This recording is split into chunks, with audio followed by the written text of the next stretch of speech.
Nakikita mo ba yun? Parang ang dami nila. Oo, nakikita ko. Alam kong hindi sila aalis hanggat hindi ka nila nakukuha. Kaya magtiwala ka sa akin, Grace. Poprotektahan kita. Isuko mo na lang ako, Errol. Ayoko makita kang nahihirapan. Huwag mo nang ulitin yan, Grace. Kahit kailan, hindi kita iaalay sa kanila. Hindi! Habang ako ang kasama mo! Errol, natatakot ako. Ako rin. Pero hindi ko hahayaan na mapahamak ka. Narinig ko ang malakas na tunog ng pagbukas ng pinto, kasabay ang pagsabog ng mga kahoy na pader, tsaka dalawang nilalang na ang anyo ay nababalot ng kadiliman na ang pumasok. Halos hindi ko matansya kung anong itsura nila, pero ramdam ko ang bigat ng presensya nila. Parang bawat hakbang nila ay nagpapabagal ng aking sariling hininga at bawat galaw ay may kasamang panganib. Mga aswang! Lumayo kayo sa kanya! Hanggang kailan mo kami tatalikuran, Errol? Alam mo ang ginawa ng lahi niyang babaeng yan sa lahi natin. Hanggang kailan ka magbubulag-bulagan? Tandaan mo, kahit anong gawin mo, hindi mo kami matatakasan. Antanan niyo na si Grace, Raul! Kung ako sa inyo, mas gugustuhin ko na lang manahimik sa sulok ng gubat. Hindi yung habang buhay, maghahabol ako sa isang bagay na hindi naman ako magtatagumpay! Bata pa rin ang babaeng to. Ang tamis ng dugo niyang papuni-kunting, mas matamis kaysa sa inaakala mo. Hindi mo siya makukuha! Kahit anong gawin mo, hindi ko hayaang masaktan siya! Ang tapang ng dugong albularyo mo, Errol. Pero lahat ng tapang may hangganan. At ngayon, simula pa lamang ito.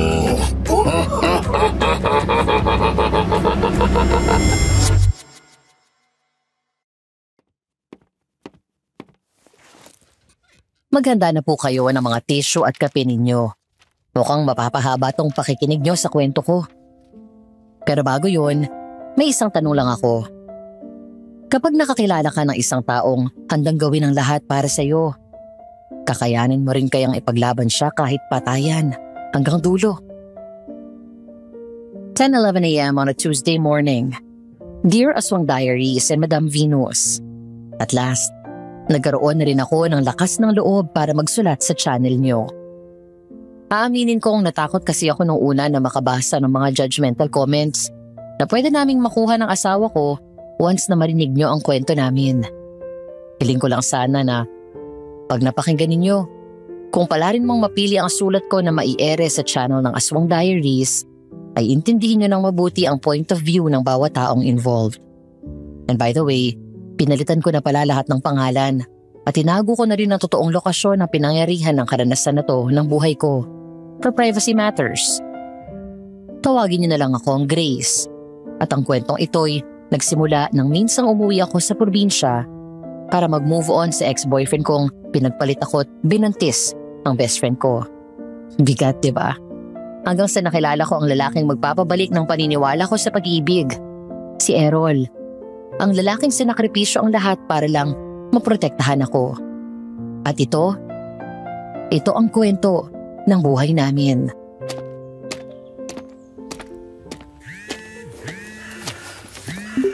Nasaan ka na? Nakababa ka na ba ng tricycle, anak?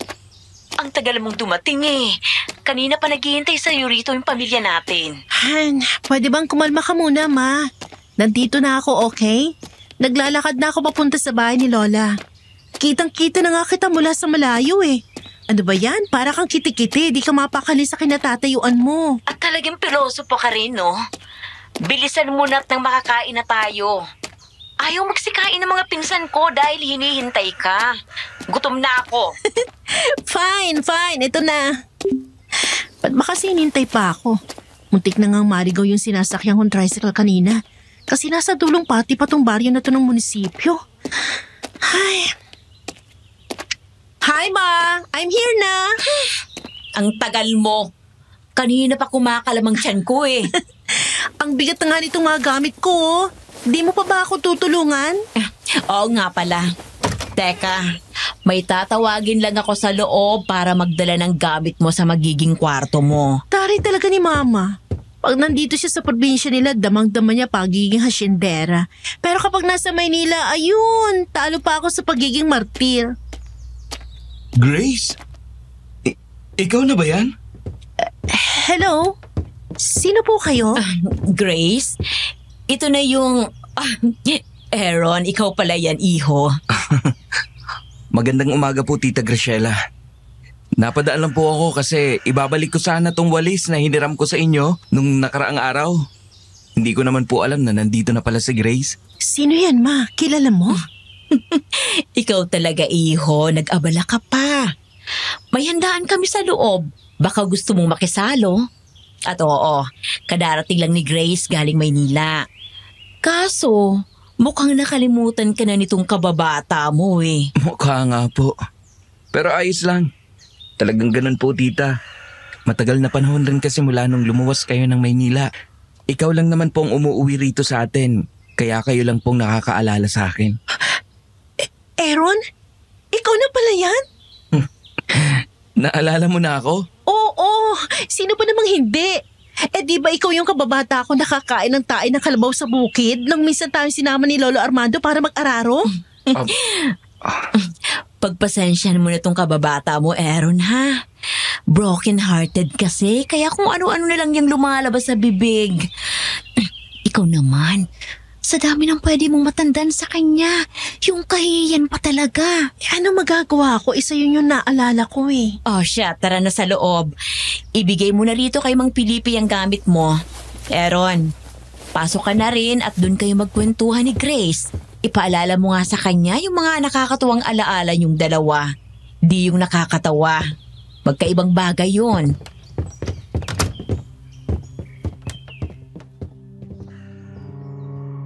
Pagpasok namin sa loob ng bahay ni Lola, sumalubong sa amin ang iilang kamag-anak namin na halatang gutom na Madam Venus.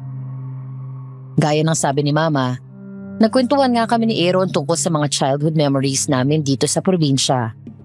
In fairness, kahit matagal na nung huli kaming nagkita, parang ang daling gumaan ang pakiramdam ko sa kanya. Siguro ganun talaga dahil may pundasyon na yung samahan namin dati.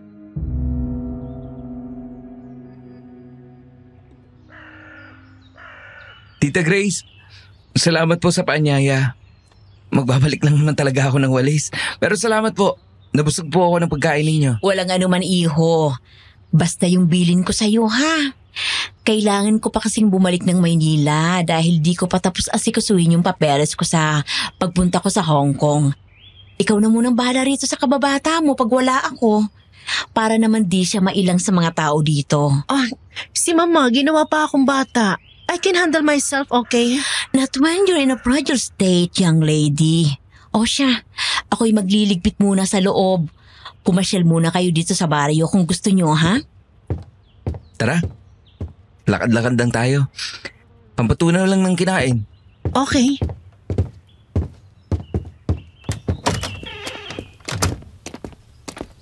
Alam mo, wala pa rin nagbago sa'yo. Ang ganda mo pa rin. Bola. Oo nga, kabola naman to. Nagsasabi lang naman ako ng totoo. Maganda ka pa rin talaga hanggang ngayon. Baka para sa'yo lang yon.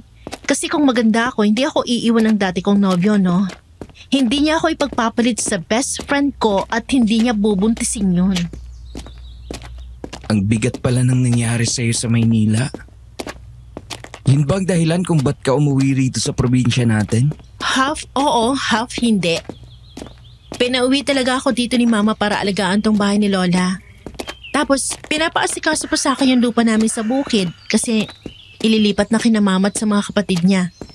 Aalis si Mama para pumunta ng Hong Kong kaya ayun, ako yung nandito. Ayos na rin. Kasi kung nasa Maynila ako, baka wala akong gawin dun kundi magmukmuk.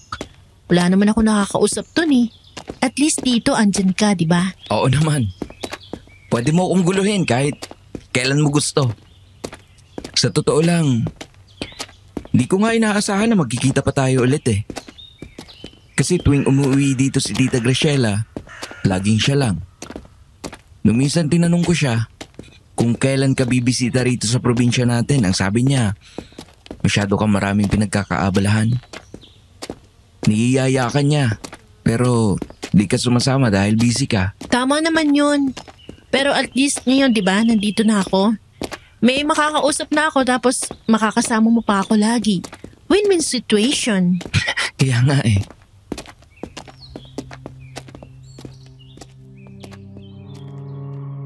Inabot ng takip silim ang kwentuhan namin, Madam Venus.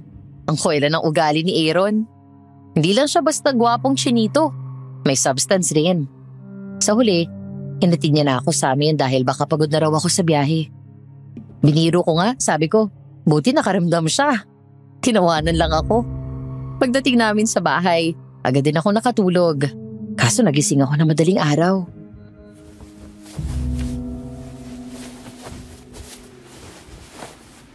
Ang lamig naman dito. Ganito ba dito pag madaling araw? Ayos lang naman sana kaso ang OA naman pag halos mag-feast na ako sa lamig. Nakakilabot pala tong bahay pag ganitong madaling araw. May nagpaparamdam kaya? Tapos tong baryo kung titingnan mo napakalayo pag umaga na maraming tao. Ngayong gabi, aakalain mong ghost town sa sobrang empty. Makapagpatugtog nga.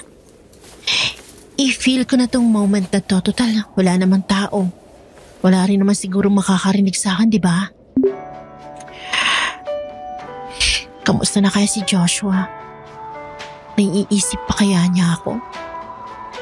Isiling, nagsisisi kaya silang dalawa sa ginawa nila sa aking kagaguhan? Lord naman, what's your purpose? Ba't kailangan silang dalawa talaga yung tanggalin mo sa buhay ko? Di na nga kompleto pamilya ko, pati ba naman to? Kailangan iparamdam sa akin na mag-isa na lang ako ulit. Ang panira naman. Nagmo-moment yung tao eh. Ay, teka, nagugutom na rin ako. Nakaligo nga muna para makapagluto ako ng pagkain ko.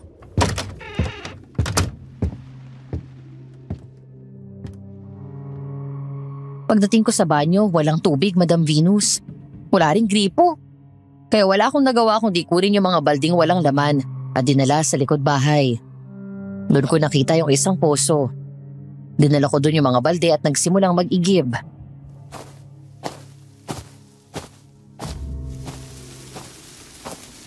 Tingin ko naman eh marunong pa ako nito. Kahit ang tagal na nung huling beses kong ginamit to. Core memory ba?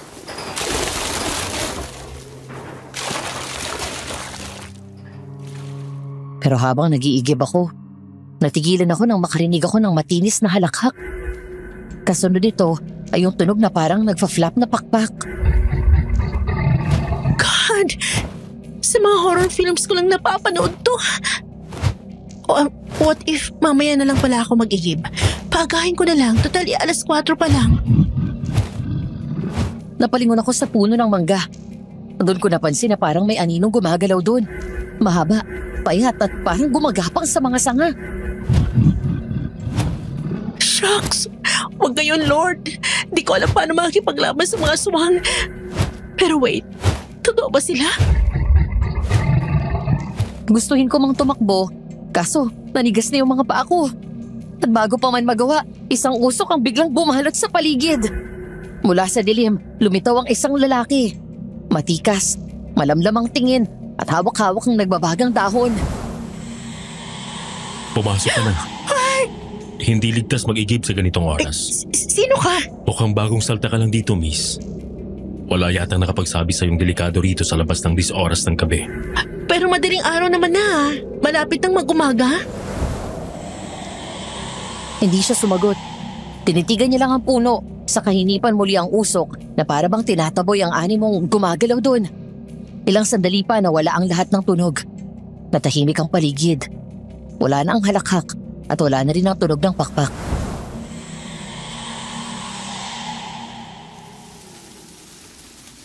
Basta, sundin mo lang yung sinabi ko. Huwag ka nang lalabas mag-isa sa gabi.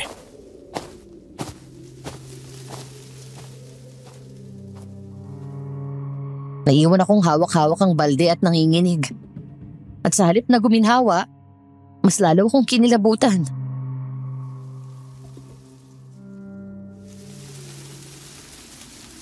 Sino siya?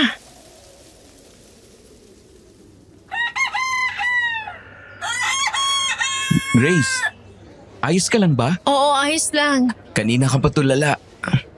Namimiss mo na ba agad ang mama mo? Di pa naman siya umaalis ah. Pasensya na kung medyo lutang ako ngayong araw Di kasi ako masyado nakakatulog ng maayos itong mga nakaraang araw. Bakit? May problema ka ba? Matutulungan ba kita dyan? Di ko alam kung paano ko sasabihin Baka kasi gunig-gunig ko lang pala yun at masyado akong nagdi-daydream na makakilala ng matinong lalaki. Tapos baka isipin mo nababaliw na ako. Dito epekto ng pagiging broken Ikaw naman, ang dami mo na agad sinabi. Sabihin mo na. Pakikinggan naman kita. Tsaka ako nasasabihin sa'yo kung ano yung iniisip ko pag nasabi mo na. Nung unang gabi ko kasi rito, nakarinig ako ng matinis na halakhak. Tapos parang may tunog ng pakpak. Tumingin ako sa puno ng mangga. Doon may nakita kong parang anino sa puno. Sa sobrang takot ko, napadasal talaga ako. Tapos may lalaking dumating. Pinausukan niya yung puno kaya nawala yung tunog. Ang sabi niya sa akin, wag daw akong lalabas ng bahay tuwing gabi. Di ko nga lang alam kung bakit. Feeling ko nung mga oras na yun nag-hallucinate lang ako. Meron talaga akong kausap nung gabing noon. Kaya nung mga sumunod na gabi, sinubukan ko ulit lumabas pero di na siya nagpakita ulit sa akin. Lalaki na nagpapausok? Isang lalaki lang naman na binatilyo yung gumagawa nun dito. Si Errol lang. Errol? Errol yung pangalan niya? Oo. Bale, albularyo yun ang baryo natin. Pag may nagkakasakit, kahit anong sakit pa yan, di madadala sa mga doktor, sa kanya dinadala. Pero mailap yun sa tao. At sabi ng mga taga-baryo, parang may kakaiba sa kanya. Kakaiba? Kakaiba nga siya. Ikaw ba naman mag-insenso ng madaling araw, tapos magkaroon ng protective images ng babae sabay di ka na magpapakita ulit? Di ba kakaiba nga? Kakaiba? Oo. Kasi hindi lahat ng may usok ay nagtataboy ng masama. Minsan, nagtatago rin siya ng apoy sa loob. Baka mamaya, yung iniisip mong tagapagtanggol, siya rin pala magdadala sa'yo sa panganib. Lola Iska. Sino siya? Lola, baka naman napapraning lang si Grace. Hindi naman lahat ng sinasabi ng mga matatanda totoo. Hindi lahat ng hindi mo nakikita ay wala. At hindi lahat ng lumalapit dapat mong pagkatiwalaan. Huwag niyong sabihin hindi ko kayo binalaan.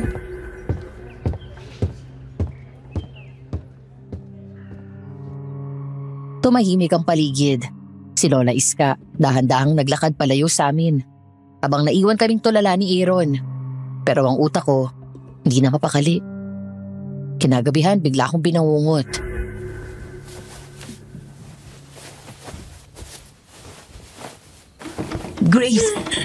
Grace anak, gumising ka. Ayoko sumama. Ang lamig ng kamay mo.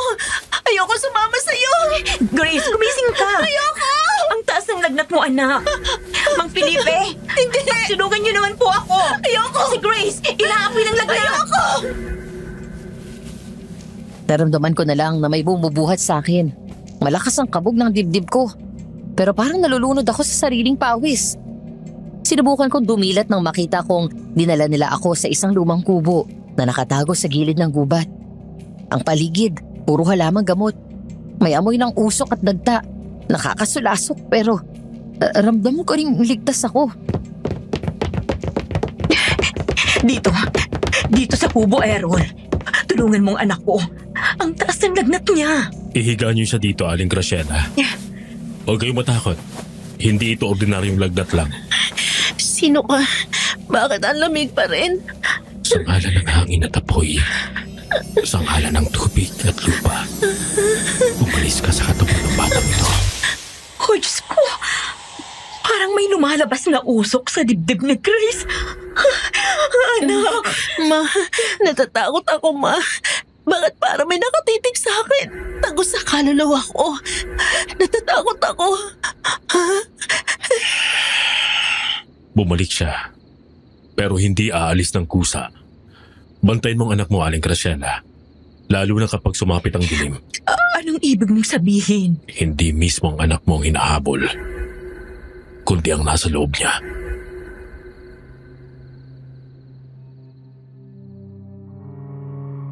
Hindi ko alam kung panaginip lang ba yun o totoo. Pero pakiramdam ko, hindi pa tapos ang gabing yun.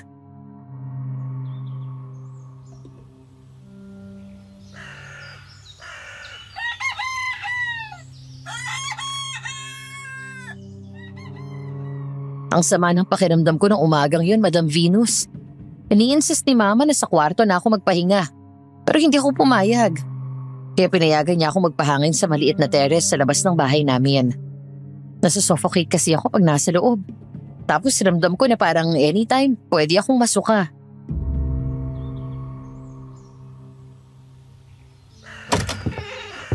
Anak, pumasok ka na kaya. Maputla ka pa rin, no? Ayoko, Ma. Mas masamang pakiramdam ko kapag nakakulong ako sa loob eh. Parang anytime lalabas lahat ng kinain ko kagabi. Grace! Hoy, Ira! Kalma, girl! Para naman di tayo nagkikita sa Maynila kapag napapagawi ka sa amin. Gaga, ang tagal na nun. Ilang taon nang lumipas. Na-miss kita, my pretty cousin. Kumusta ang Manileña girl namin, ha? Eto, broken-hearted, niloko, pinagpalit sa best friend, nabuntis niya. Ayun, ewan. Baka nagpakasal na nga mga unit as nagdiwang kasi wala nang hadlang sa pagmamahalan nilang dalawa. Ay, nako, sinabihan na kasi. Grace! Grace! Kumusta? Nabalitaan ko yung nangyari sa'yo kagabi. Ay, kung makasigaw ka naman, Aaron, nandyan lang sa harapan mo yung kausap mo, oh. Parang ikaw kanina, hindi ganyan na. Ayos na ako, Aaron. Salamat sa concern. Medyo masama na pakiramdam ko ngayon pero ayos na rin. Buti naman. Ang dami kasing nangyari ngayon sa baryo natin. Kaninang umaga lang, binalita ng mga tanod na may nawawalang mga hayop daw.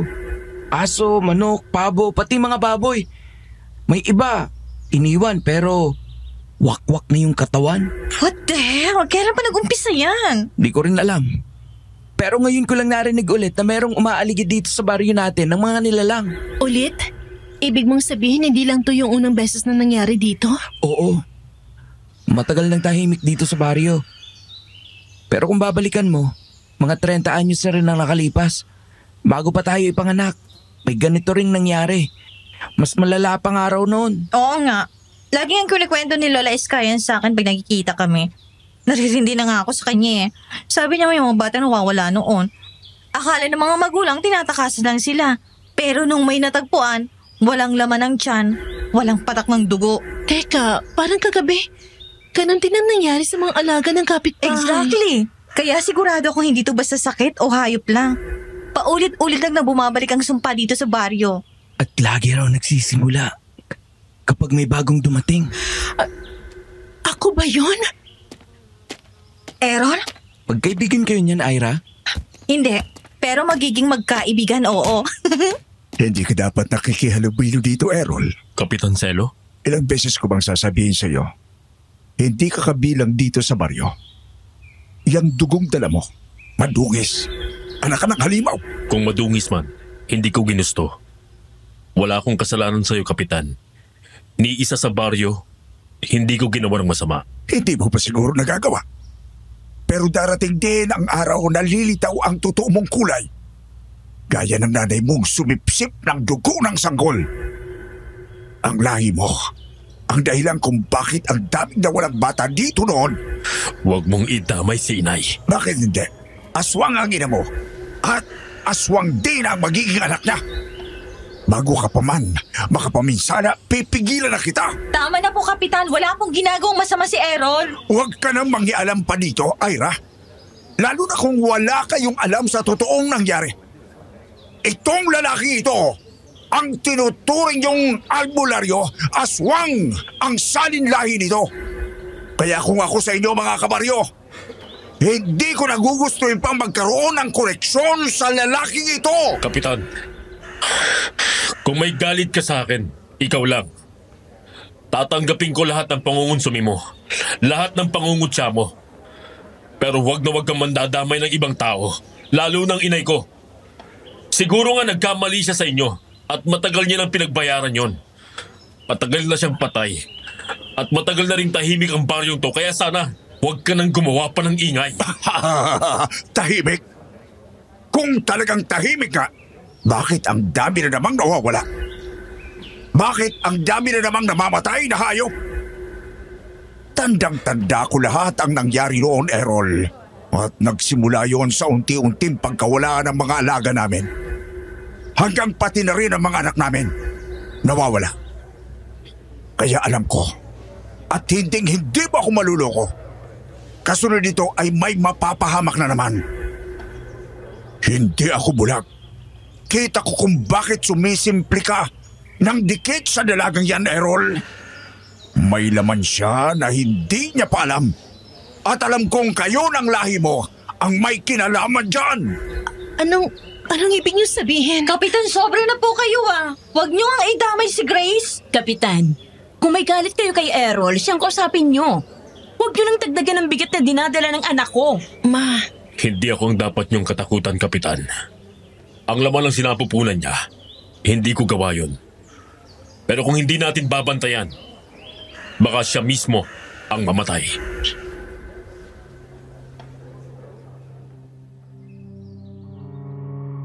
Hindi ko alam kung anong ibig nilang sabihin nun, pero doon nagsimula yung pakiramdam ko. Ako mismo ang magiging dahilan kung bakit lalong magugulo ang baryo, Madam Venus.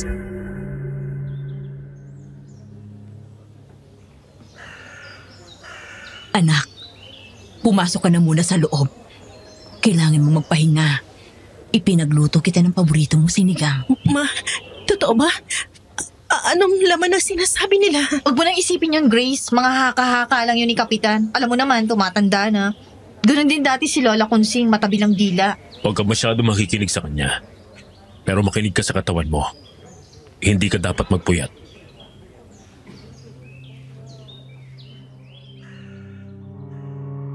Naramdaman kong humilab ang tiyan ko, Madam Venus.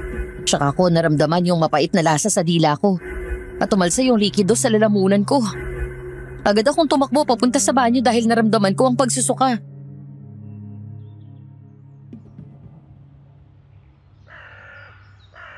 Isuka mo lang lahat yan, anak.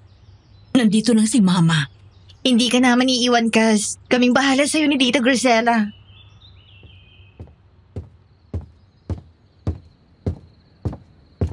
Anak, huwag mo sanang mamasamain tong itatanong ko sa'yo.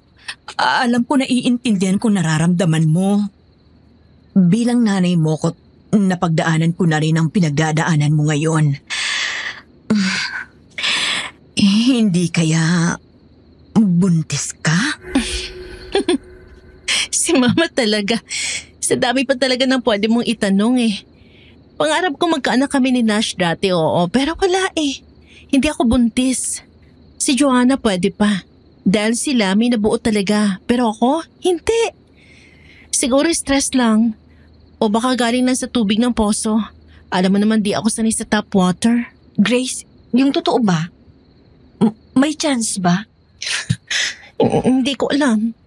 At kung meron man, anong mapapala ko? Di naman na siya sa akin. Hindi mo siya kailangan, Grace. Nandito kami ni Tita para sa'yo. Kaming bahala sa'yo. Tama si Ira, Grace. Para saan pa't naging nanay mo ko kung pababayaan lang kita mag-isa? At saka, gusto ko na rin magkaapo sa'yo, no? Magte-30 ka na, anak. Kung di ka pa ngayon magkakaanak, kailan pa?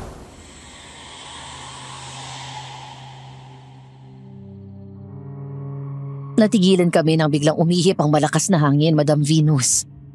Bumukas ng kaunti ang bintana. At parang may anino na dumaan sa bubungan. Parang gumagapang.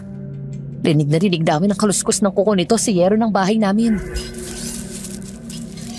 Ma, Ira, naririnig niyo ba yun? Dahan-dahang kumiskis ang tunog ng metal.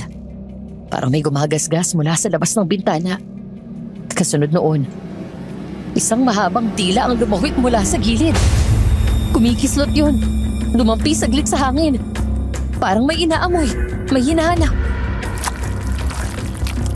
Diyos ko, Gracia, may gumagapang sa bubong! Nak, sa ilalim ka ng papagdali. Lumayo kayong lahat! sana panaginip lang lahat ito.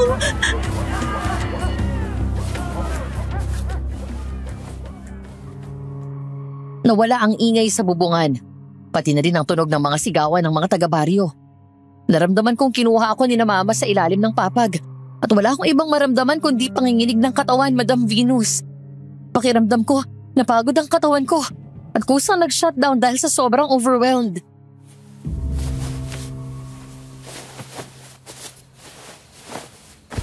Simula ngayon, hindi ka na pwedeng mawala sa paningin ko, anak. Ma, tingin ko, buntis nga ako.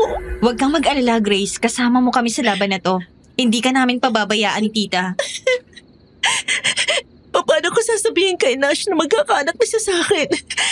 Gusto ko makilala niya magiging anak namin kahit hindi na siya bumalik sa akin. Hindi na kailangan, Grace. Hindi kailangan ng magiging anak mo ng tatay na manloloko. Mas ayos nang lumaki siyang walang ama. Kesa meron nga. Pero mararamdaman niyang hindi siya priority ng tatay niya. Pero Ma, Makinig ka na lang kay Tita Grace. Yun ang mas makakabuti para sa'yo. hindi ko na alam ang gagawin ko.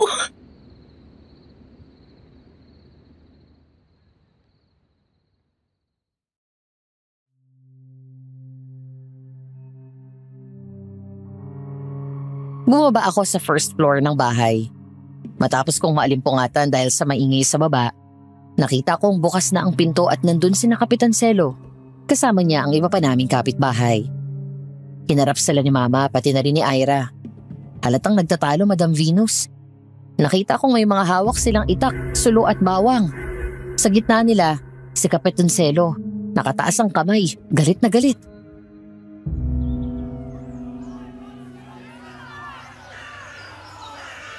Ngayong napatunayan ko na kung sino talaga ang pakay ng aswang na yon.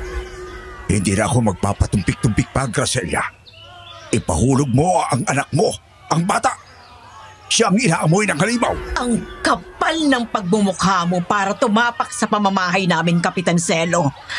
Nagdala ka pa talaga ng batalyon mo? Hindi ka ba nahihiya sa pinagsasasabi mo? Kung sa anak mo ginawa yan, anong mararamdaman mo? Higit pa sa inaakala mo ang pinagdadaanan ko sa mga aswang na yan, Gracelia. Papunta pa lang kayo. Pabalik na ako. Kaya nga habang maaga pa, dapat inaagapan na natin lahat ng pwedeng maging balakid sa baryong ito. At siya yun. Walang kasalanan si Grace sa inyo, Kapitan Selo. Pati ng magiging pamangkin ko, kaya utang na loob. Layuan yung pamilya namin. Tsaka huwag kayong magsalita na para bang may ginawa kayo para maligtas kami sa kanila. Tandaan nyo, wala kayo sa tabi namin kagabi. Patay na sana kami, si Ero lang lumaban, hindi kayo. At bakit? Ha? Dahil isa rin siyang lahi ng aswang. Huwag niyong ipagtatanggol ang anak ng halimaw. Kung talagang akong kalaban nyo, kagabi pa dapat, patay na kayong lahat. Hindi ka na namin hihintayin pang lumaki ang sungay mo, Errol. Kung hindi ikaw, yung babayang tatapusin namin. Dalawa lang ang pagpipilian nyo. Kung totoo nga, may bata sa loob ko. Ako bang hinahanap nila? Hindi ikaw ang habol nila, Grace. Ang nasa sinapupunan mo.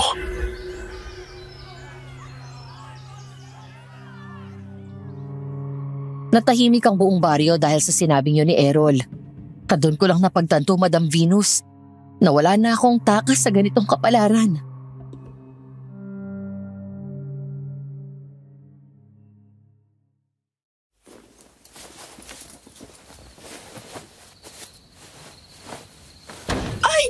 Ano ba yun? Umakyat na kayo sa itaas. Ilala ko lang ang pinto. Ira, pakialalayan tong pinsan mo, dali. Halika na, Grace. Mas safe ka dun sa taas. Ma, hindi ba pwedeng sundin na lang natin yung gusto ng mga taga-baryo? Ipalaglag ko na lang sana tong bata para di na siya mapahamak pa. Mag-isip ka nga, Grace. Huwag kang magpapadala sa mga kademonyohan ng mga kapitbahay natin, anak. Dahil sa huli, ikaw pa rin naman ang bubuhay sa magiging anak mo eh. Hindi sila.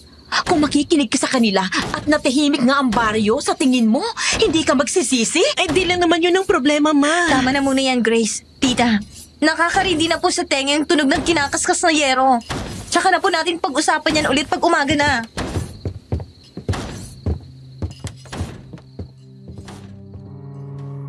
Wala na akong nagawa nung akayin ako ni Ira paakyat ng hagdan.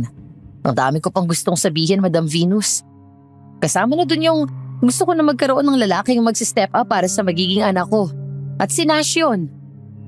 Di pa nga siya tuluyang lumalaki sa sinapupunan ko, pero ang dami ng problemang nakaabang sa kanya. At yun sana ang iniiwasan ko.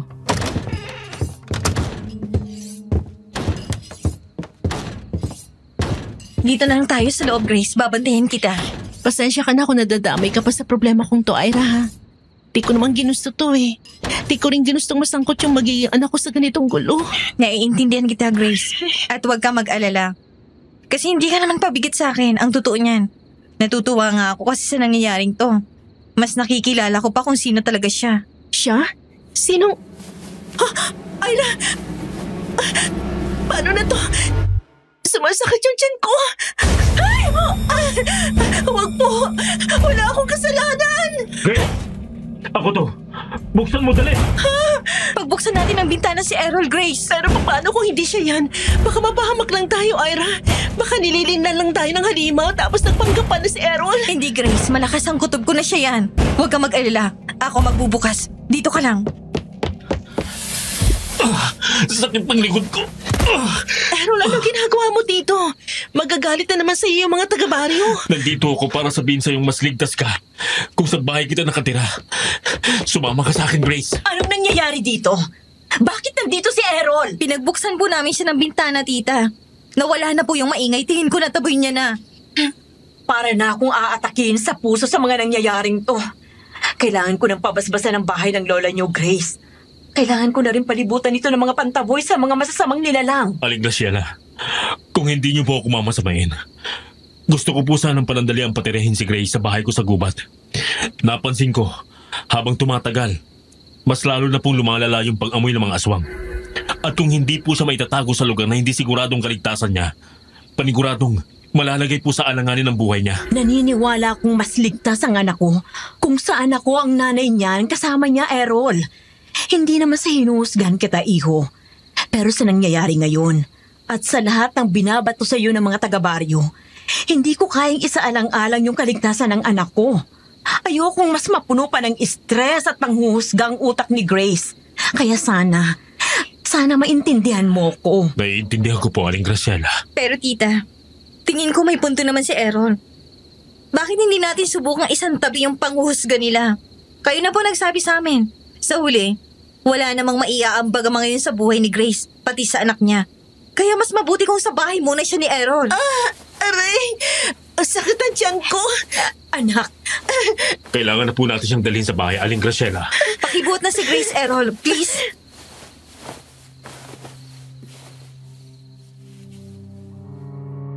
Wala na akong nagawa ng buhatin ako ni Errol, Madam Venus. Mahigpit na lang akong kumapit sa leeg niya nang bumaba siya sa hagdan namin. Nakasunod sa amin sina Mama at si Ira.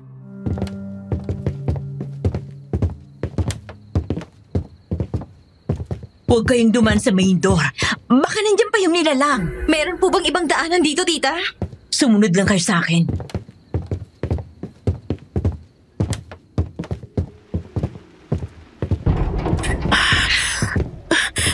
Anong lugar to, Errol? Ang dilim naman. Bahay ko. Iba to sa kubo kung saan kita unang ginamot. Ito yung bahay na tanging naiwan sa akin ni Nainay. Huwag kang mag-alala, kasi ligtas ka rito. Pinapalibutan to ng abo at mga halamang pantaboy. Hindi rin basta-basta makakapasok ang kahit na anong nilalang dito. Bakit ngayon ko lang nalaman na may ganito ka palang bahay, iho? May mga bagay na mas mabuting hindi alam ng lahat. Pero hindi rin naman ito tago. Alam ni Kapitan Selo na dito nanirahan ang mga magulang ko noon. Bago sila pinatay ng mga kilalang manunugis ng mga aswang na wala na rin ngayon.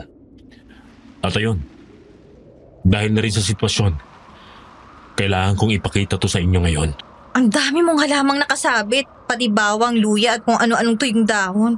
Para bang templo ng albularyo? Hindi templo. Depensa.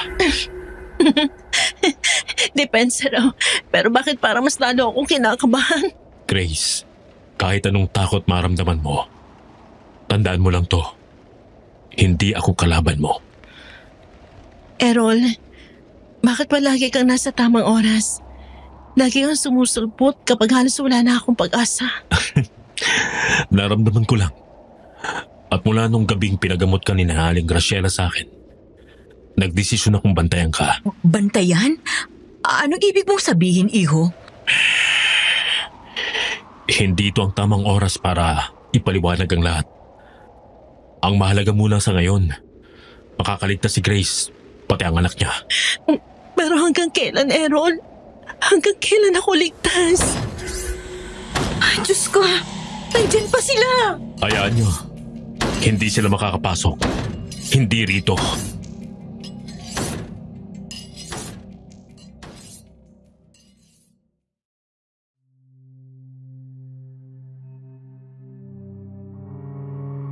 At doon, Madam Venus, doon ko unang nakita si Errol na para bang hindi ordinaryong tao. Habang nakatayo siya sa may pintuan, hawak ang kutsilyo, nagliwanag ang mga mata niya saglit at nakita kong kulay pula. Hindi ko alam kung mas dapat ba akong matakot o mas humanga sa tapang niya.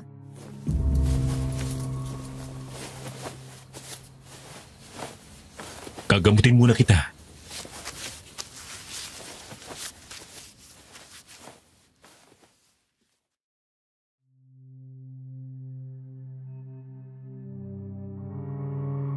Ilang gabi na ang lumipas mula nung sinubukang umatake ng mga aswang sa bahay namin. Iniwan na rin ako ni na Mama at Ira dito sa bahay ni Errol. Kinabilinan lang ni Mama si Errol na alagaan ako at huwag akong pabayaan. At naramdaman ko naman ang pag-aalaga niya, Madam Venus. Pero sa totoo lang, hindi na ako mapakali.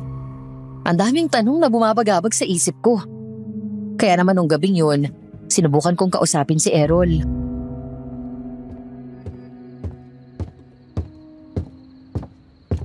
Gaano pa katagal ang araw na kailangan ko manatili dito sa bahay mo, Errol? Bakit? Naiilang ka na ba? Sinong hindi maiilang, Errol? Hindi mo ba nakikita? Araw-araw ako napapatanong sa sarili ko kung bakit sa dami ng pwedeng atakihin ng mga aswang, bakit ako pa? Di ko maintindihan eh. Sobrang gulo na ng utak ko. Ang dami kong gustong itanong pero di ko alam kung sino ba yung dapat kong lapitan.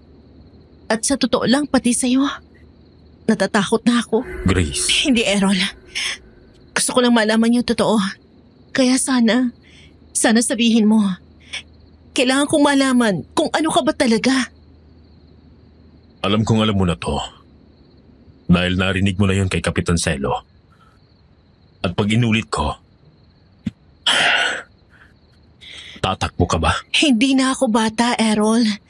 Di man ako kasing tapang ni na Mama o ni Lola Conching, pero kung patuloy kang mananahimik, mas lalo ako matatakot. Kung totoo nga ligtas ako dito, bakit pakiramdam ko mas malapit ako sa panganib? May dugo akong aswang. Ang ina ko ay isa sa kanila. Aswang. Pero ang tatay ko isang albularyo. Kaya ako pinanganak na hati. Dalawang dugong dumadaloy sa akin. Buong buhay ko pinili kong lumaban sa halimaw sa loob ko. Pero hindi ko alam hanggang kailan ko kayang kontrolin. Pero pinipilit ko. Hanggang ngayon, pinipilit kong huwag matulad sa lahi namin. Nung unang gabi ko rito, napansin ko nag-iba yung kulay ng mata mo. Doon pa lang alam ko na. Baka nanlalaban na yung dugong aswang mo. Pero bakit? Bakit hindi mo ako magawang saktan? Kung para sa kalahi mo, nandito na ako sa harapan mo. Kayang-kaya mo akong lamunin kung gugustuhin mo, pero bakit hindi mo ginawa? Gusto kita. Kahit noon pa man. Hindi mo lang alam, pero matagal ko lang hinihintay yung pagbalik mo, Grace. Anong ibig mo sabihin? Kung matagal na tayong magkakilala, bakit hindi ko maalala? Natural namang makalimutan mo yon. Lalo na't mga bata pa naman tayo nung nangyari yon. Pero ako, hindi ko makakalimutan yon. Isang beses lang nangyari pero hanggang ngayon, sobrang linaw pa rin sa utak ko. Panahon ng tag-init, dinala ka lang mama mo dito sa probinsya. Sa bahay ng lola mo. Doon tayo nakita. At doon din ako unang tinawag na anak ng halimaw ng mga bata. Gusto nila akong batuhin. At ikaw ang umarang sa kanila, Grace. Ikaw ang tumayo sa harap ko.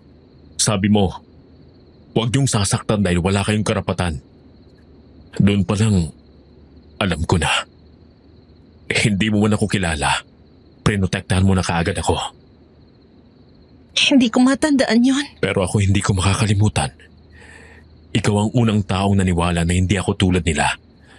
Kaya mula noon, ipinangako ko sa sarili ko, kahit anong mangyari, babantayan kita. Kaya pala lagi kang sumusulpot sa tamang oras. Kaya pala parang kilala mo ako kahit hindi naman talaga tayo nagkakasama noon. Kilala kita. At higit pa ron, ikaw lang ang dahilan kung bakit hanggang ngayon pinipilit ko maging tao. Kahit pa ang Lola Conching mo ang dahilan kung bakit napulan ako ng ina. Anong ginawa niya sa inay mo, Errol? Siya ang dahilan kung bakit naglaho ang unang lahi ng pamilya ng ina ko. Dahil sa kanya, natigil ang pamamayani nila rito sa baryo. Kaya hindi lang ikaw ang habol nila. Ikaw, ang apo niya. Ikaw ang susi ng galit na pinapasa nila hanggang ngayon. At hindi sila titigil hanggat hindi sila nakakabalik sa dati. Errol, kung ganyan kalalim, kung ganyan kalaki yung panghanib, bakit hindi mo pa ako pinababayaan? Alam mo mapapahama ka. Bakit hindi mo ako pinagkakanulo sa kanila? Dahil ayoko mangyari sa iyo ang nangyari sa tatay ko. Pinilit niyang protekta ng inay ko, pero kinain siya ng sarili niyang tapang. Hindi ko hahayaang mangyari ulit yon. Hindi ko hahayaang mawala ka sa harap ko. Errol! Mahal kita, Grace. Lahat gagawin ko para sa iyo. Kahit buhay ko pa ang maging kapalit. Errol! Wala silang karapatang kunin ka. Hindi. Habang buhay pa ako. Sa gabing yun, maririnig mo ang mga kakaibang ungol, matatalim na kuko, at paggasgas sa dingding ng bahay ni Errol, Madam Venus. Ang tensyon sa aming dalawa ay biglang naputol at napalitan ng takot at galit dahil sa muling pag-atake ng mga aswang. Errol!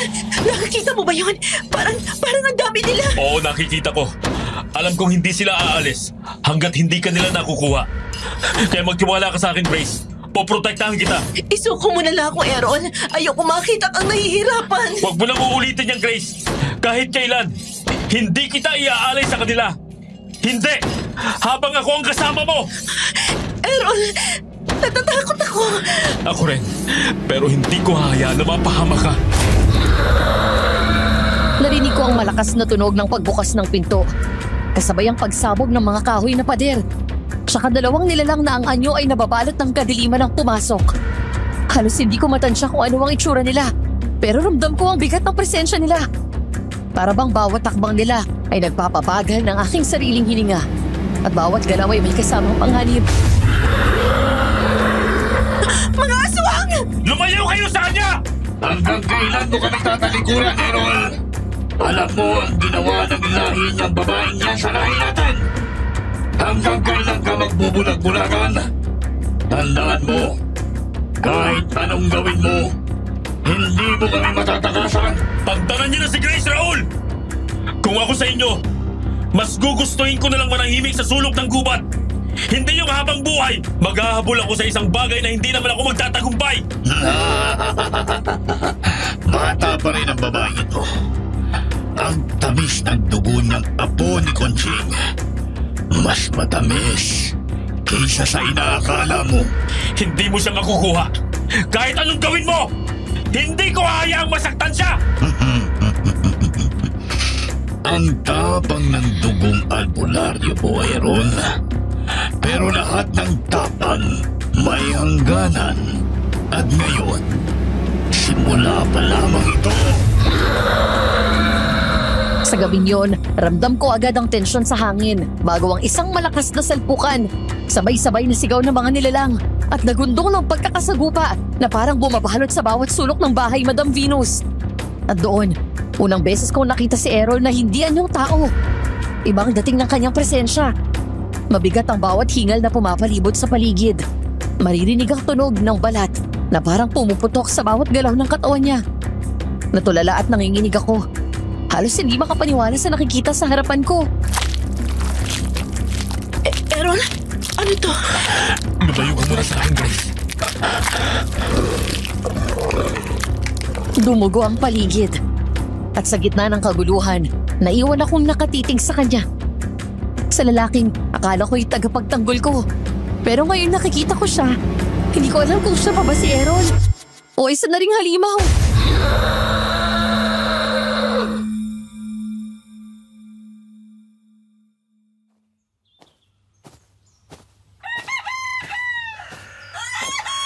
Errol, gusto ko na umuwi sa amin. Napasok na tayo kagabi at tingin ko hindi pa rin sila titigil. Pasensya ka na sa nakita mo kagabi, Grace. Alam kong natakot ka. Hindi ko rin sinasadya na ganon. Lalo na ngayong nalalapit ng kabilugan ng buwan. Mas lalong lumalala yung kagustuhan ng dugo kong aswang na kumawala. Naiintindihan ko. At huwag kang mag-alala. Hindi naman nagbago ang tingin ko sa iyo eh. Pero inaamin kong natakot ako. Lalo na nung gabing nun. Ako lang yung natitirang tao sa lugar na to. Kung nagkataon, wala akong magiging laban sa inyo at baka maipit pa ako. Lalayuan mo pa ako dahil doon? Tingin mo ba kaya kitang saktan, Grace? Bakit ko naman gagawin yun? Huwag kang mag-alala dahil hindi naman kita lalayuan. Gusto ko lang din bumalik sa bahay kasi namimiss ko na si Mama at Ira. Sige. Ihatid na kita. Salamat.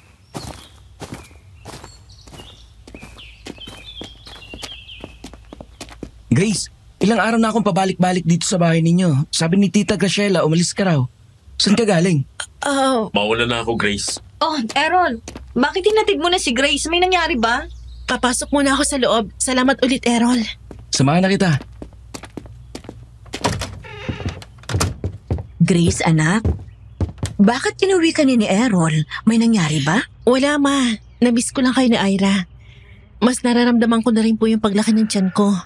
Alam ko hindi ako matutulungan ni Errol dito kaya umuwi na po ako. Siguro nga, mas nakabubuti kung nandito ka, anak. Mas... Ano, Kapitan? Umuwi na po kami! Salo yan! Para malimit na. Para mawala na sa gawa niya dito sa baryo natin. Ano na naman yun? Kailan nyo ba titigilan si Errol, Kapitan? Nakakasawa na po kayo sa totoo lang. Kayo pa ang leader ng baryo. Imbis na makipag-deal kayo sa kasimanyo nyo ng maayos na paraan, hinaharas nyo pa. Dapat lang sa kanya na umalis sa baryong ito, Ira. Walang lugar ang mga katulad niya dito. Nakalimutan niyo na ba ang salitang respeto, Kapitan? Talagang dito pa man din kayo nag-iiskandalo sa harapan ng bahay namin. Tara sa barangay. Hindi nyo na kailangan gawin yan, Kapitan. Ako na mismo lalayo. Ayoko nang masyadong pinapahabang pinag-uusapan. Kung napupunta lang naman sa wala. Tama yan. Magkusang loob ka na, iyo. Dahil sa totoo lang, hindi ka namin titigilan hanggat sa umalis ka na sa amin.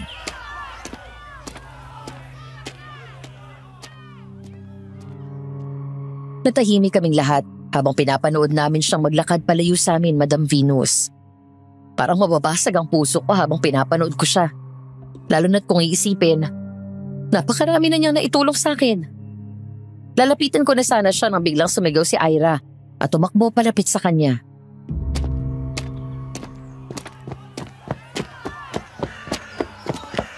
Errol, gusto ko lang malaman muna nandito ako para sa'yo.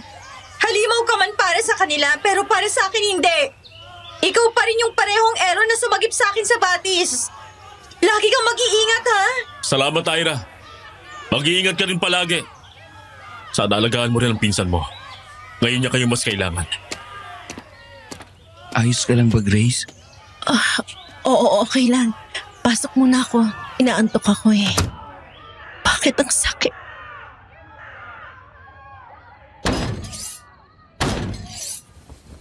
Utang na loob! Patulugin niyo ako!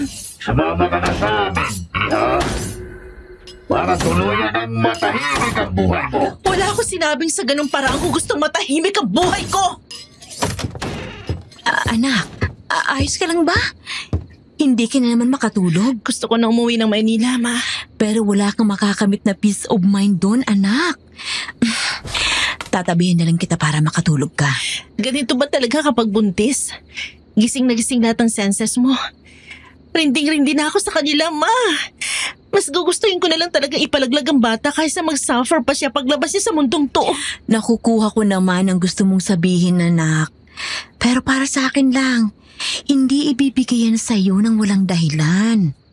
Siguro, alam ng Panginoon na ganito yung mararamdaman mo dahil iniwan ka ni Nash. Kaya binigay niya sa'yo itong baby niyo. Para wala mang Nash sa buhay mo, meron ka namang magiging protector.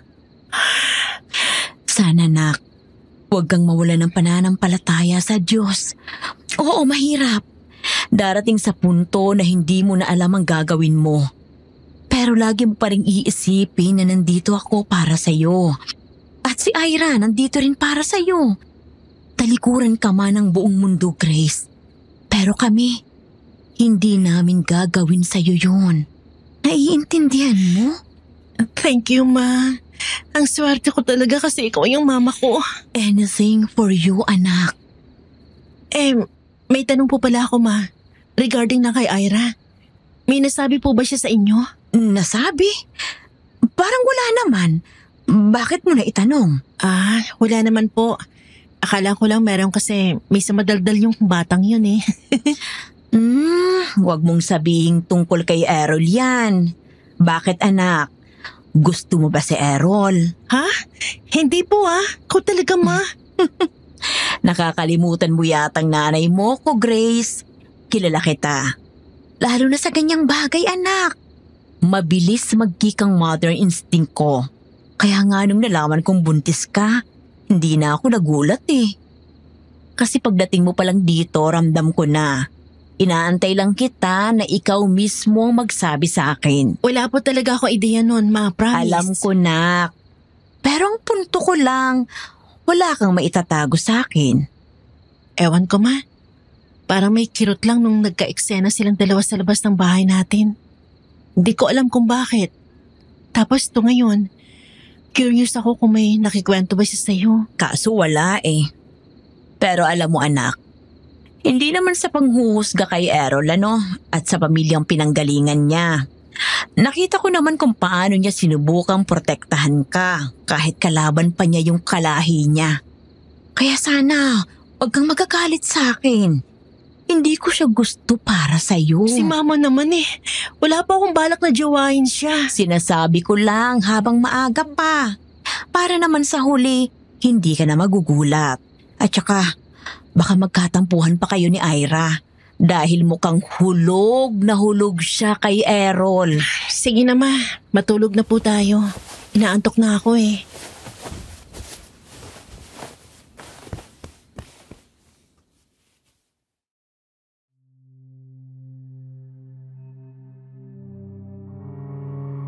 Hindi ko alam kung anong pumasok sa utak ko ng mga oras na yon, Madam Venus.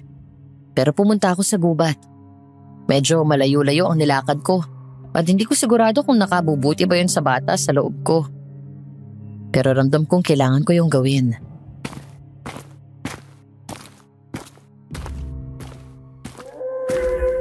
Shit! Wrong timing. Sana makaabot pa ako sa bahay ni Errol. Kita mo nga naman. Bangkay na mismo lumalapit sa akin. Hindi! Hindi! Hindi! Wala ka nang kawala ngayong babae ka. Errol! Errol, tulungan mo ako! Napakaingay mo. Hindi talaga bagay sa inyo mga tao kayo ang tumagal sa mundong ito. Mga bata! Grace, nasaan ka? Sugurin nyo na bago pa kayo maabutan ni Errol, mga angat! Ito pala talaga ang ibig sabihin nila kapag pinauna mong pairalin ang katangahan mo, Madam Venus. Dahil kapag na-corner ka na, talagang mabablangko ka. Wala akong ibang nagawa ng mga panahong yon kundi ang isigaw ng isigaw ang pangalan ni Errol. Nang biglang magsisulputan ng mga aswang na tingin ko, matagal na nakaabang sa mga pwede nilang biktimahin. Raul! Sinabi ko na sa inyo, hindi ko kayo pagbibigyan sa gusto niyong mangyari! Grace! Nasaan ka, Grace? Aaron! Sundan mo lang pinanggagalingan ng boses ko! Grace!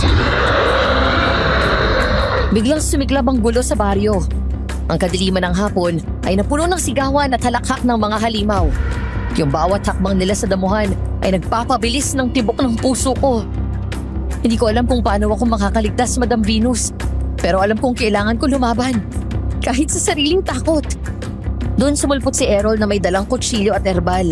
Baka sa mukha niya ang pagiging determinadong matapos lahat ng to. Huwag ka na magtangkapang saktan si Grace, Raul! Sigurado akong wala kang mapapala! Unti-unting lumitaw ang tunay na anyo ni Errol. Ang mga mata niya'y kumikislap sa pagkapula. Ang mga kamay, parang may pangil na kukong handang pumatay. Kahit kalahati lang ng kanyang halimaw na anyo ang lumitaw, ramdam mo ang bigat ng presensya niya sa paligid. Hindi kita hayaang lumaban mag-isa, Errol. Kasama mo ako. Isa na naman pag-iibigan ng aswang at tao ang hindi magtatagumpay. Tandaan mo ang nangyari sa inay mo, Errol. Sana maging aral sa iyo yun na kailanman hindi kayo kailanman magiging posible ng taong yan. Isa kang aswang. Tao yan. Kung salot ka para sa lipunan nila, ganon din siya sa mundo natin. Kailanman, hindi naging kalakasan ang pagmamahal. Kahinaan yan. Kaya kung ako sa'yo, sumama ka na sa amin, Errol. Lamunin natin ang labastangang babae niyan. Dugo ang hinahanap mo. Hindi ako magkakamaling sumama sa inyo, Raul! Siya lang! Si Grace lang ang pipiliin ko hanggang dulo! Bakit hindi mo tanongin ang babae kung parehas kayo ng nararamdaman?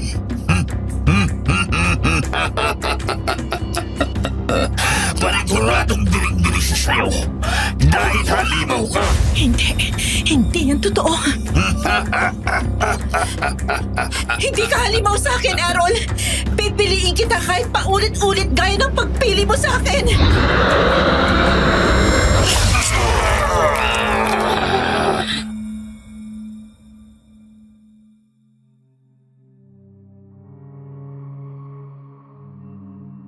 Malakas na sumigaw ang mga aswang na nagpahinto sa mga kalaban. Doon namin nakita si Aaron na nakaluhod sa damuhan habang hawak-hawak ang punyal na ginamit niya kay Raul. Unti-unting umatras ang iba at ang gubat ay napuno ng katahimikan. Tahimik, ngunit puno ng relief at pagod.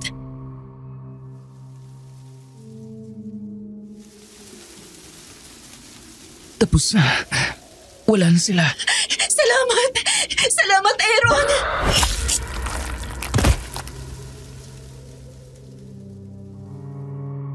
Pero bago pa man kami makapagdiwang, natigilan kami nang tumumba si Aaron. At nasa likod niya ang isang aswang na hingal sa harapan namin.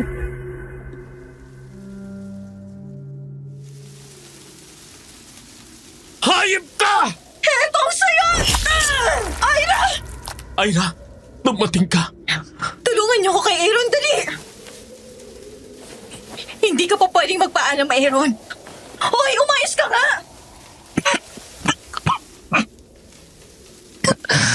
Ayos na ako. Ang mahalaga, nakita kong ligtas na talaga si Grace. Aaron, huwag mo naman kaming iwanan. Hindi ko na kailangang mag-alala. Dahil alam kong may mag-aalaga at magpuprotekta na sa'yo, Grace. Alam kong hindi ka niya pababayaan. Kaya ikaw, pare, kung ayaw mong aswagin kita, alagaan mo tong si Grace. Ano bang pinagsasabi mo dyan, Aaron? Hindi pwedeng si Aaron lang ang mag-alaga kay Grace, kundi pati na rin ikaw. Sabi mo pa nga, di ba? Aaminin mo na yung nararamdaman mo para sa kanya. Sabi mo handa mo siyang tanggapin kahit hindi pa ikaw ang magiging ama ng baby niya. Sabi mo... Shh!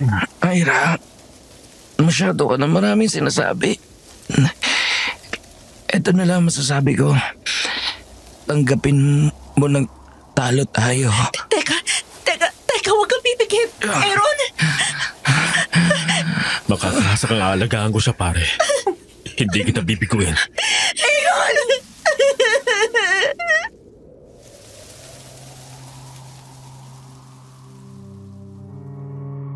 Sa gabing yon, Madam Venus, kinuha na sa amin ng Panginoon ng isang kaibigan na nakilala ko.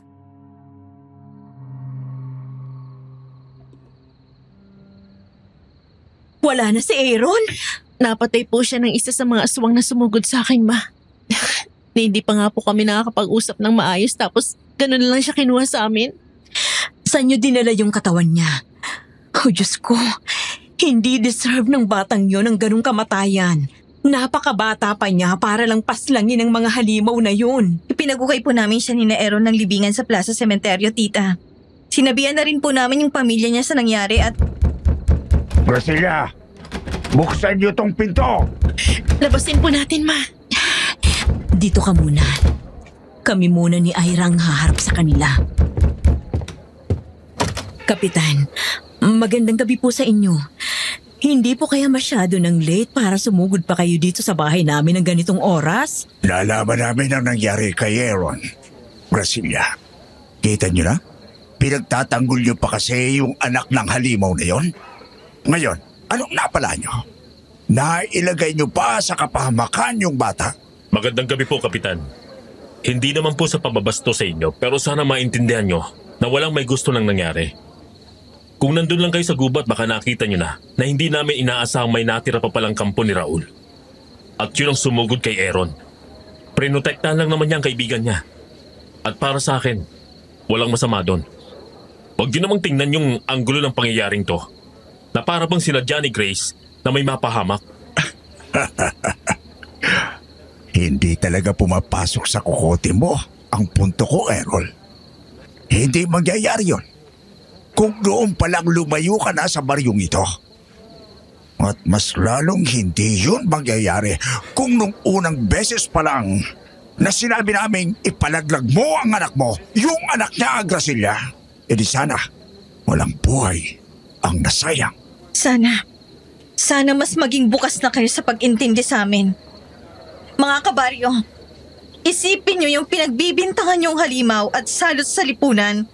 Siya mismong tumulong na tapusin ang mga kalahi niya. Hindi mo mapagbabago ang isipan ko, Ira. Ang sinabi ko ay sinabi ko. Hindi ko makakalimutan lahat ang ginawa ng lahi niya sa pamilya ko. Kaya hanggat nakikita ko ang pagmumukha niya, nasusura ako. Kaya, huwag mo nang ipilit sa amin ang gusto mong mangyari. Minsan, ayos din na matuto tayong pakinggan ang mga hinaing ng ibang tao, Selo.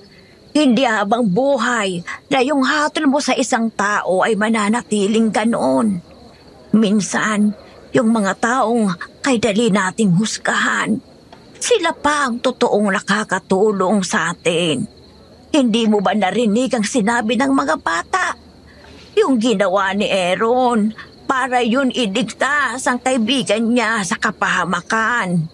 Para sa akin, hindi yun pagsasayang ng buhay dahil hindi lang si Grace ang nasagip niya, kundi tayong lahat. Hindi po ninyo kailangan pilitin ang sarili nyo kung hindi po ninyo kaya, Kapitan Selo. Ang sa amin lang, sana, respetuhin nyo rin si Errol bilang siya. Naranasan kong manirahan sa gubat ng ilang gabi dahil sa lahat ng nangyayari to sa baryo. Kaya alam ko kung gaano kahirap pag mag-isa ka lang sa lugar na sana nga ay may kasama ka.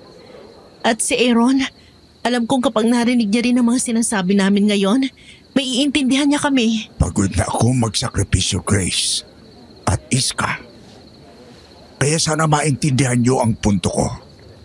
Kapag tinanggap ko ang halimaw o ang taong yan, kataksilan yon sa asawa at mga anak ko na nawala dahil sa lahi niya. At isa lang ang ibig sabihin ng sakripisyo. Nagawa ko na yun noon, pero anong nangyari? Ganun pa rin ngayon. Walang kasiguraduhan sa katulad niya. Kaya hindi niyo ako mapapakampante ng ayos lang ang tanggapin siya. Hindi lang naman ikaw ang nagsasakripisyo dito, Kapitan. Kahit ako, ang pamilya ko, pati na rin si Errol at si Aaron. Kahit pa sabihin mong hindi umuwi si Grace dito sa probinsya, hindi pa rin natin maitatanggi na hahanap at hahanap ang panahon ng paraan para makabalik ang mga nilalang na yan dito. At kung mangyari yon, sino ang magliligtas sa atin? Di ba wala? Si Errol lang ang meron tayo ngayon. Kaya sana maging fair kayo sa kanya. Ang utak na sarado sa loob. Hindi mo kailanman mabubuksan ang pangunawa sa labas. Wala na tayong magagawa doon, Gracilia. Pero ang mahalaga, mananatili ang paninindigan nyo sa pakikipaglaban sa isang tao. At ikaw, iho, huwag kang mag-alala, anak. Dahil sa puntong ito, tumitindig ako kasama mo. Lola Iska, salamat. Salamat po. Basta tatandaan mo lang, kahit gaano kakapal ang dugo, minsan, mas maayos din kung susundin mo ang kung anong nararamdaman mong nakakabuti para sa iyo. O siya, sige na. Ako'y magpapahinga muna. Mga kasimanyo, tapos na ang laban. Umuwi na tayo. Grabe namang buwan ka, nakakapagod. Gusto ko na lang umuwi ulit sa Maynila para mag-party. Ako kahit gustuhin ko man malabo na. Lumalaki na si baby. Paano yan? Wala ka namang balak umuwi ng Maynila? Tingin ko, hindi makakabuti para kay Grace at sa magiging anak niya kung luluwas sila lalo na ang kritikal ng kalagayan niya. Pwede ba tayong mag-usap? Sige, wala namang problema sa akin. Kakausapin ko din muna si Errol. Tara, Errol. Kamusta na yung pakiramdam mo ngayon? Ayos naman. Unti-unti ko na rin nararamdaman yung bigat ng tiyan ko. Pakiramdam ko nga anumang oras pwede akong manganak. Siguro ganyan talaga. Pag hindi mo pa kailanman naranasan ng mga anak, lahat ng pwedeng alalahanin sa mundo, sinalo mo na. Di naman. Pero alam mo, ang swerte mo, no? Kasi dalawa yung lalaki nagmahal sa'yo. Pero hindi mo napapansin. Ang isa doon yung taong gusto ko. Pero wag kang mag-alala. Kasi wala naman akong sama ng loob sa'yo. Nung una, inaamin ko na inggit ako. Kasi kakakilala niyo pa lang pero parang attached na agad siya sa'yo. Hanggang sa napagtanto ko. Hindi naman magiging ganun ang attachment niya sa'yo kung hindi malalim yung pinagsamahan niyo nun, di ba? Ang gusto ko lang, sana panindigan mo yung pakikipaglaban mo para sa kanya. Kasi mukha namang mahal ka talaga niya. Sa totoo lang, na-overwhelm ako sa mga sinabi mo, Ira. Di ko alam kung alin yung una kong sasagutin o may dapat ba. Pero gusto ko lang din malaman mo na hindi ko man alam kung hanggang saan ko siya kayang ipaglaban. Pero sisiguruhin ko na sa bawat problemang dadaan sa kanya, lagi ako nandyan para sa kanya. Ang lalim naman ang pinag-uusapan niyo dyan. Grace, anak, gusto ka raw makausap ni Errol. Nasa loob siya ng bahay. Sige po, ma. Salamat. Mukhang seryoso na yan, Alam ba ni Aaron yan? Siya mismo nagabilin, tita. Pasok ka na, Grace. Insan, salamat.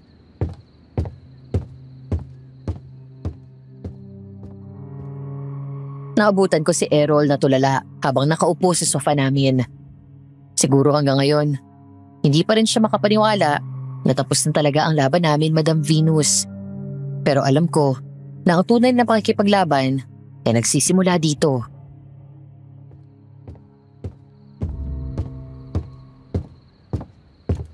Errol, tawag mo daw ako? Grace, nandiyan ka na pala. Upo ka dito sa tabi ko.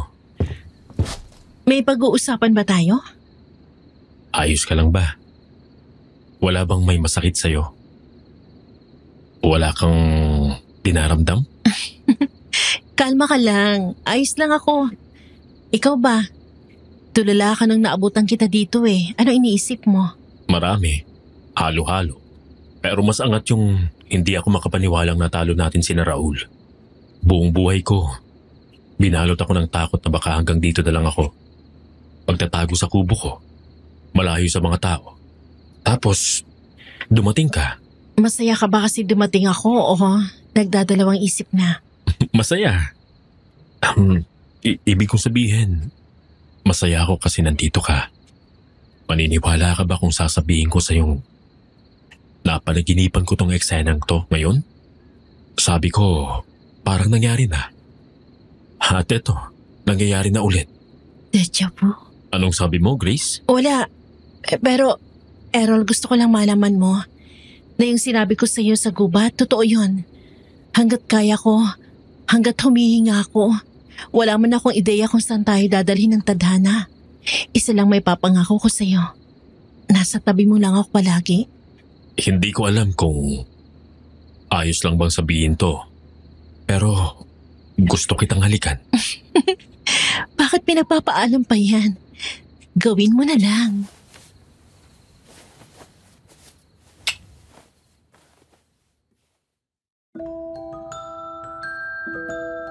And we sealed it with a kiss. Kung babalikan ko ang nangyari noon, natatawa na lang ako, Madam Venus. Dahil sumakit ang tiyan ko, tapos kinailangan akong isugod sa ospital. Akala namin manganganak ako ng wala sa oras.